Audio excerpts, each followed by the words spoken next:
Welcome to my channel. അപ്പോൾ ഇന്ന് ഞാൻ വന്നേക്കുന്നത് കൊഴുവയായിട്ടാട്ടോ. നല്ല അടിപൊളി കൊഴുവ കിട്ടിയേ. അപ്പോൾ അതുകൊണ്ടൊരു കറി ഉണ്ടാക്കി കാണിച്ചതാണെന്ന് വിചാരിച്ചു. അപ്പം നമ്മുടെ ഈ കൂട്ടത്തിൽ ഒരാൾ ഒളിച്ചെടുക്കണ കണ്ടോ? ഒരാളിങ്ങനെ കണ്ണുമൊഴിച്ച് അതെ നമ്മുടെ അയലക്കൂട്ടനാണേ.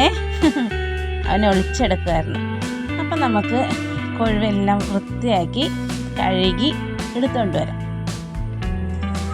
അപ്പം നമ്മുടെ ചട്ടി അങ്ങനെ അടുപ്പത്ത് വെച്ചിട്ടുണ്ട്. ഒന്ന് ചൂടാവട്ടെ. ചൂടായിട്ടുണ്ട്. അപ്പം ഇനി ഇതിലേക്ക് നമുക്ക് വെളിച്ചെണ്ണ ഒഴിക്കാം. എണ്ണ ഒന്ന് ചൂടായി വരുമ്പോൾ നമ്മുടെ ഉലുവ ഇട്ടുകൊടുക്കും. ഉലുവ നന്നായിട്ട് പൊട്ടട്ടെ. ഇനി ഇതിലേക്ക് പച്ചമുളക് 2 എണ്ണം കീറിയത് ഇട്ട് കൊടുക്കാം. നമുക്ക് ഇച്ചിരി ഇഞ്ചി ചതച്ചത് ഇട്ട് കൊടുക്കാം. നന്നായിട്ട് ഇളക്കി കൊടുക്കാം. ഇനി ഇതിലേക്ക് 1.5 സ്പൂൺ മുളക് പൊടി ഇട്ട് കൊടുക്കാവേ.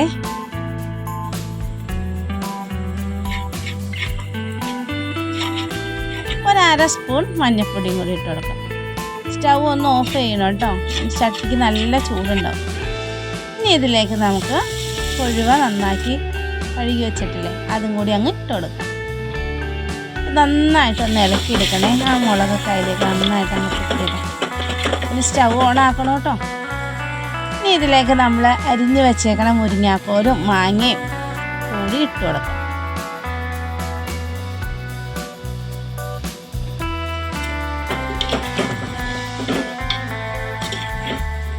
നന്നായിട്ട് ഇളക്കി ഇതിനകത്ത് മുളകും മല്ലിപ്പൊടി എല്ലാം പിടിക്കാൻ പാകത്തിന് ഇളക്കി കൊടുക്കണം. ഇനി ഇതിലേക്ക് നമുക്ക് ആവശ്യത്തിന് ഉപ്പും കൂടി ഇട്ട് കൊടുക്കാം.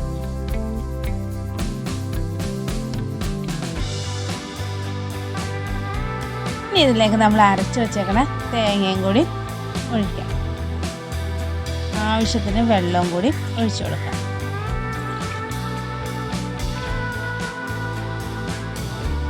നന്നായിട്ടൊന്ന് ഇളക്കി കൊടുക്കാം. എല്ലാം കൂടി ഇതിലേക്ക് നമുക്ക് ഇത്തിരി കറിവേപ്പിലയും കൂടി ഇട്ട് കൊടുക്കാം. നമ്മുടെ കറി നന്നായിട്ട് തിളച്ചിട്ടുണ്ട്.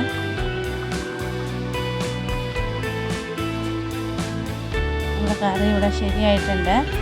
ചാറൊക്കെ കുറുകിയിട്ടുണ്ട്. അങ്ങനെ നമ്മുടെ മുരിങ്ങാക്കോലും മാങ്ങയും കൊഴുവയും കൂടിയുള്ള കറി റെഡിയായി.